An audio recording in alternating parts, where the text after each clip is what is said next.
Hey there, today we have a fun project that we're going to work on. If you haven't watched my how to clean a disgusting fish tank video, I'm going to add a card above. In that video, I talk about how to clean a 5-gallon fish tank, and in that tank I put some goldfish fry. They've gotten pretty big in the meantime. It's been a couple weeks now, and some of them were born later than others, and they're really small, and the other ones are massive, especially the ones that were a couple weeks older that I put in before the eggs hatched. So they really do need to be rehoused. This 40-gallon stock tank has been sitting over the last year because I couldn't figure out what to do with it. This is probably the best thing that I can put the fry in. It's going to be plenty of room for them to grow. Right here I'm going to add API stress coat to the water. I have the buckets all ready, so I'll put it in and let it sit for 15 minutes before adding the water in. Next, what I did was made the base level. After that, I had some leftover rocks from when I did the big stock tank, and it had some lava rocks mixed in, so I had to separate all the lava rocks from the other rocks. Next, I put in this fluval stratum for planted aquariums. I should be adding some pond plants later, and so I just wanted to have a nice medium for those. As you can see, all I did was just pour it in one-handed.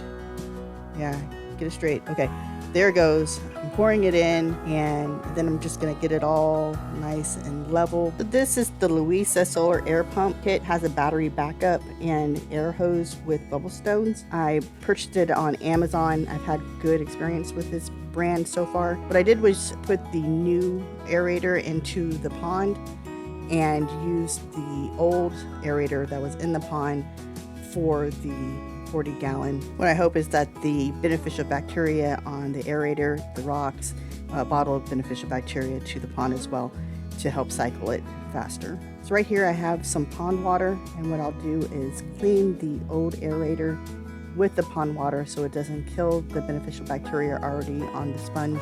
And all I do is do that a couple of times until it's clean, until the water turns clean. And then after that I take the water and I use it to fertilize my plants, because all that poop is a great fertilizer for plants. In my earlier video, From Egg to Fry in 7 Days, I'll put an ad card right here. You saw where I put a water hyacinth that had eggs on it inside of this pot. They hatched and they've been in here for about 2 weeks now, and so they're getting a little big for it, and I don't want to keep them in there for too long because I'm afraid, they'll die. So you're probably pretty curious about whether or not I'm letting the fish get used to the temperature of the water. I set up the stock tank the day before and filled it up with water. So it's been sitting overnight, and it's the same temperature as the water that's inside of this planter where the fish are living. So all I'm doing is just scooping them out of the planter and then just directly putting them into the water. Otherwise, usually you want to let them get used to the temperature of the water, or otherwise they can go into shock. So basically that was pretty much the whole process. I just went through the entire planter and got all the fish out and put them in their new home. So here we have the finished product. Here's hoping you enjoyed this video. Please like and subscribe and tune in for the next time when I put in the fish from the 5-gallon into the 40-gallon tank.